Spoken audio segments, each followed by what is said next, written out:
I'm Max Ogden, head of the Wheat Ridge High School electrical team for the Urban Concept wiring harness. I'm here today to demonstrate how it works and alongside with the auxiliary system. We'll start with the hydrogen tank, which feeds hydrogen directly to the hydrogen fuel cell, which is then controlled by the hydrogen fuel cell controller. That then leads down to the AC/DC over here.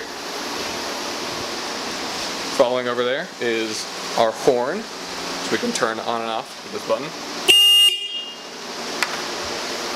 Over here we have our motor controller, which then brings us all the way back to our direct drive wheel. We control it directly with this potentiometer.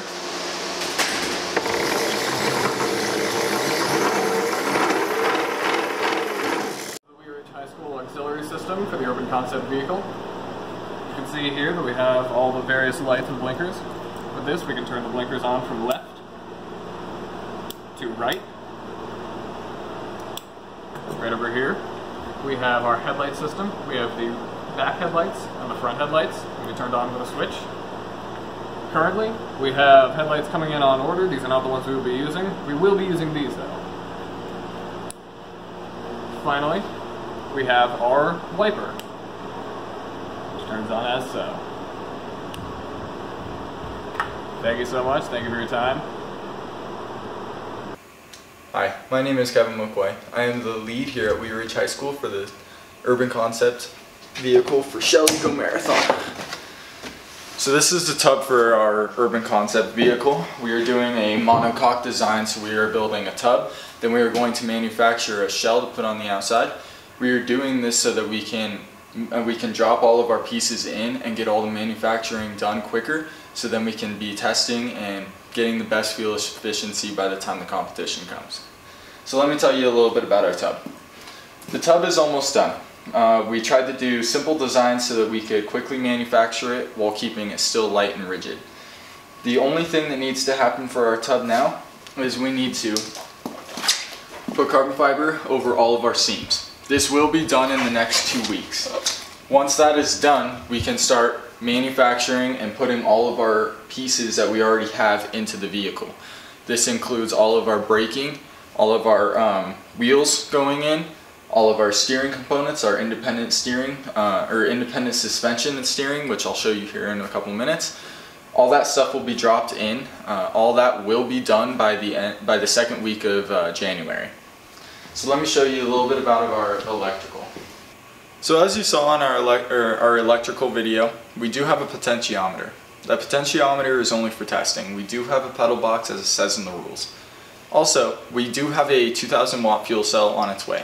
It will be here in the next 2 weeks.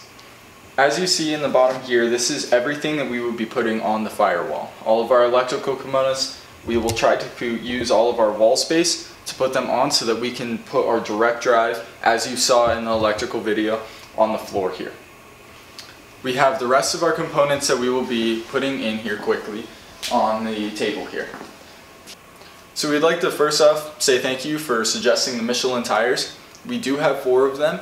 We will have our rims here in the next couple of days, and once we have that we can start manufacturing that. We have our independent suspension and steering here. This will go in the front of the vehicle.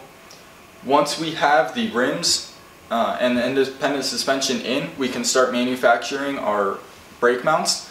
So we have all of our braking materials here. So we can start manufacturing and milling out in-house here our brake mounts that will be going in the front and the back of the vehicle. Once we have that, the rest of the vehicle will be done. So we are really waiting on our 2000 watt fuel cell so that we can get our electrical in and then our mechanical. Once we have that, we can start manufacturing the shell of the vehicle. So we did our monocoque design. We need to finish the shell. So we have the shell. It's already designed. So we just need to manufacture it. We're going to be doing it in the same way that we did our monocoque. So we will do the high density foam with the carbon fiber layers on it. We will be manufacturing each part individually and then putting it on like we did the rest of our monocoque. We noticed in the rules that in the near future we will be required to have 2 doors, so we wanted to do that this year so that we could get ready for upcoming events. We wanted to work out all the niches with the 2 doors, so we started doing it this year. In our passenger door, we will be having the cargo space for our vehicle there, and then the driver will exit from the right. So we would quickly like to mention some of the safety features that we have.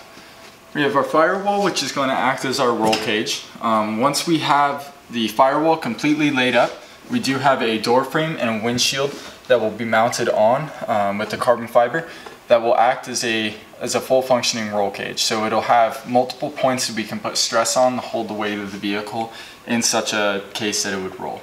We also have a 5-point harness that will be mounted to the firewall. We will have hard points in the firewall with aluminum that will ensure that we keep the 5-point harness tight. Then we have our helmet, which will have a face shield over it, and we have our fire retardant suit to ensure that we all are going to be as safe as we possibly can. We will have everything done and manufactured by the 2nd week of January. Thank you.